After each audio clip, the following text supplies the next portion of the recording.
Selamat pagi anak-anak ibu semuanya. Kita bertemu lagi hari ini setelah kurang lebih 2 minggu kita tidak membahas materi bersama. Nah, kalian diberi waktu untuk belajar mandiri, untuk evaluasi setelah beberapa kali kita melakukan pertemuan. Nah, hari ini kita akan masuk bab baru, yaitu mengenai pedagang, penguasa, dan pujangga di masa klasik atau masa kebudayaan Hindu-Buddha.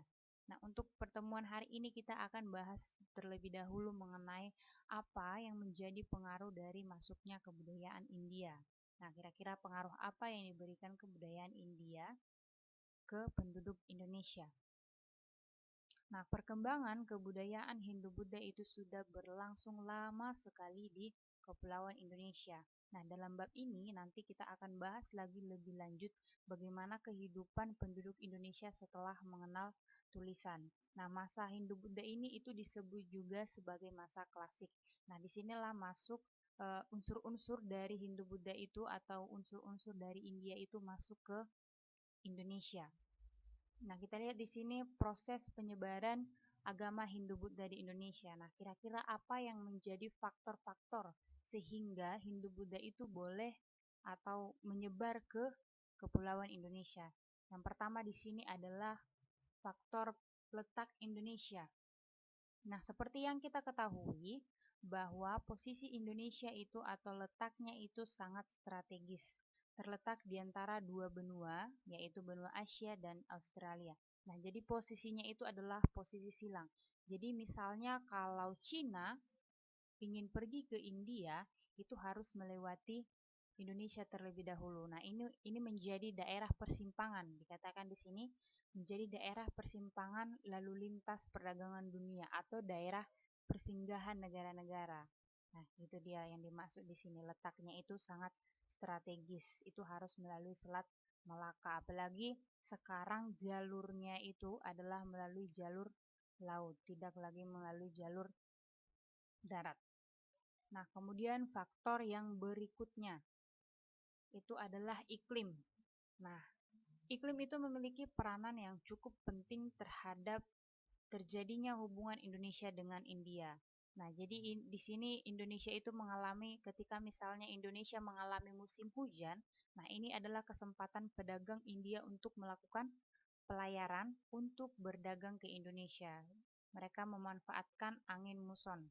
Kemudian setelah tiba di Indonesia, mereka mengumpulkan barang-barang dagangan untuk dibawa pulang ke tempat asalnya. Jadi mereka tetap memperhatikan iklim, memiliki peranan yang cukup penting dikatakan di sini. Kemudian dengan adanya keberadaan perguruan tinggi Nalanda. Perguruan tinggi Nalanda di India itu memiliki daya tarik tersendiri bagi orang-orang Indonesia. Nah, perguruan tinggi ini merupakan perguruan tinggi kuno, ya, universitas kuno yang ada di India. Nah, ini merupakan universitas perumahan pertama karena di sini ada asramanya. Nah, ini juga kalau dalam bahasa Sanskerta, ya, dalam bahasa Sanskerta itu artinya pemberi pengetahuan. Nah, ini untuk agama atau kebudayaan Buddha, ya, di sini. Hanya belajar memperdalam agama Buddha. Kemudian pada masa Balaputra Dewa memiliki peran yang sangat penting dalam pengembangan agama Buddha. Nah, inilah dia dengan keberadaan perguruan tinggi ini maka persebaran dari agama Hindu-Buddha atau khususnya itu Buddha itu boleh berkembang di Kepulauan Indonesia. Selanjutnya, nah ada beberapa teori yang mengatakan bagaimana agama atau kebudayaan Hindu-Buddha itu boleh tersebar ke Indonesia. Yang pertama itu adalah teori kesatria. Nah, teori ini hipotesis ya. Nah, ini di teori ini itu dikatakan bahwa kaum kesatria lah atau golongan prajurit lah yang membawa agama Hindu-Buddha ke Indonesia. Jadi pada saat itu ada kekacauan politik yang terjadi di India, kemudian prajuritnya itu kalah dalam perang dan menyingkir dan kemudian menyingkir ke Indonesia. Nah, kemudian mereka diduga juga boleh mendirikan kerajaan di Indonesia. Kemudian yang kedua itu adalah teori Waisya. Nah, kalau dalam teori Waisya ini itu dikatakan bahwa ajaran Hindu-Buddha itu datang atau masuk ke Indonesia itu adalah dibawa oleh para pedagang. Nah, kita perlu ketahui ya bahwa ketika misalnya negara-negara India datang ke Indonesia itu adalah untuk berdagang. Nah, ini merupakan salah satu teori yang dianggap kuat karena alasan yang pertama untuk orang India datang ke Indonesia itu adalah berdagang.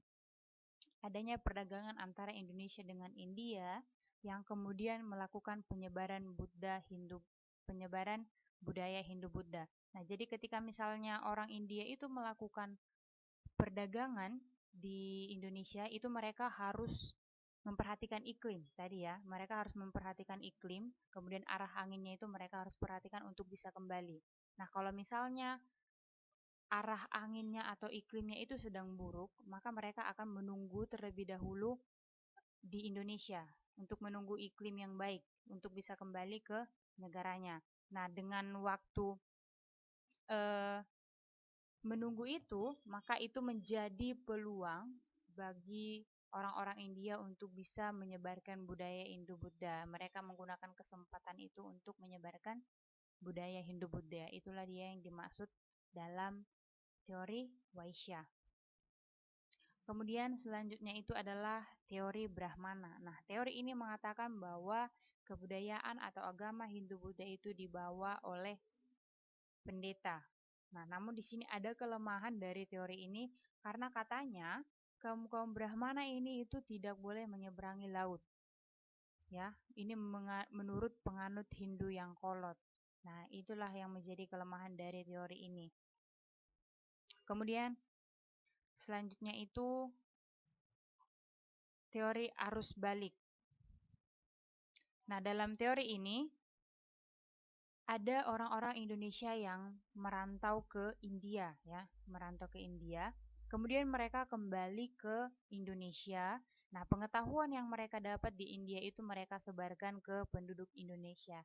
Itulah dia yang dikatakan dengan teori arus balik. Kemudian apa-apa saja yang menjadi bukti penyebaran bahwa agama Hindu-Buddha itu ada di Indonesia.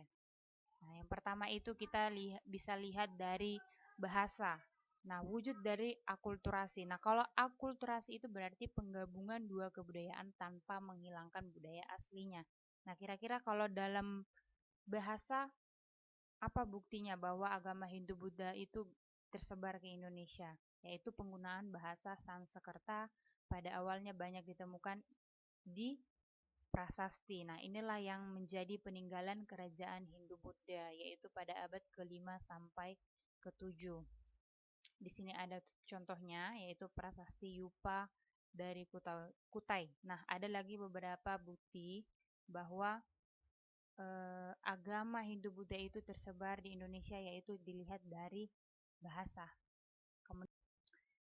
Bukti yang kedua itu adalah religi atau kepercayaan.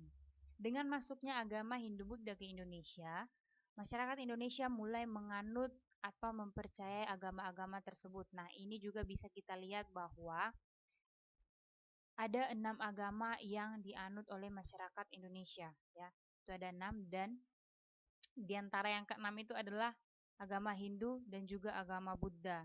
Nah, inilah yang menjadi bukti bahwa kebudayaan Hindu-Buddha itu tersebar ke Kepulauan Indonesia atau ke penduduk Indonesia. Kemudian, untuk bukti yang selanjutnya itu sistem organisasi kemasyarakatan. Nah, dengan adanya pengaruh kebudayaan India, sistem pemerintahan yang berkembang di Indonesia itu ada yang berbentuk kerajaan dan itu diperintah oleh raja itu secara turun-temurun. Nah, raja di Indonesia ada yang dipuja sebagai dewa, kemudian dianggap keturunan dewa yang keramat. Nah, inilah dia untuk sistem organisasi kemasyarakatan. Inilah dia pengaruh-pengaruh yang dibiasakan oleh masyarakat Indonesia. Dan ini sebagai bukti bahwa Hindu-Buddha atau agama Hindu-Buddha itu tersebar ke Indonesia. Nah, kemudian yang selanjutnya itu adalah sistem pengetahuan. Nah, apa buktinya kalau dilihat dari sistem pengetahuan bahwa kebudayaan Hindu-Buddha itu tersebar di Indonesia? Nah, kita bisa lihat di sini adalah perhitungan waktu berdasarkan kalender tahun Saka, tahun dalam kepercayaan Hindu. Nah, jadi dia di sini ada perhitungan satu tahun Saka itu sama dengan 360 hari, dan perbedaan tahun Saka dengan tahun Masehi adalah 78 tahun. Kemudian ada pengetahuan tentang kalender Saka, juga ditemukan perhitungan tahun Saka dengan menggunakan Chandra Sangkala. Nah, inilah dia untuk sistem pengetahuannya sebagai bukti persebaran kebudayaan Hindu-Buddha. Kemudian untuk bukti yang selanjutnya, peralatan hidup dan teknologi. Salah satu wujudnya dari akulturasi ini adalah peralatan hidup itu terlihat dari seni bangunan candinya. Nah, ini mengandung untuk bangunan candinya itu memang mengandung unsur budaya India, tetapi keberadaan candi-candi di Indonesia itu tidak sama, tetap berbeda dengan candi-candi yang ada di India. Nah, karena di sini Indonesia hanya mengambil unsur teknologi pembuatannya saja, itu tetap ada perbedaan dengan candi-candi yang ada di India. Kemudian dari keseniannya, nah kita di sini bisa melihat bahwa ada gambar timbul atau relief dinding. Kemudian gambar timbul ini pada candi ini mengandung atau menggambarkan suatu kisah yang berhubungan dengan ajaran Hindu ataupun Buddha. Kita bisa perhatikan di sini gambarnya ya. Dia timbul, gambarnya itu timbul dia. Oke, selanjutnya itu yaitu mengenai peta jalur persebaran agama Hindu-Buddha di Indonesia. Kita perhatikan di sini ada dua rute, yaitu mengenai jalur darat dan juga jalur laut. Nah, kita juga bisa berangkat dari posisi Indonesia yang sangat strategis tadi. Oke, ini yang bisa Ibu sampaikan. Untuk selanjutnya silakan kita berdiskusi. Kalau misalnya ada yang masih dibingungkan, langsung ditanyakan. Oke, selamat pagi. Salam sehat.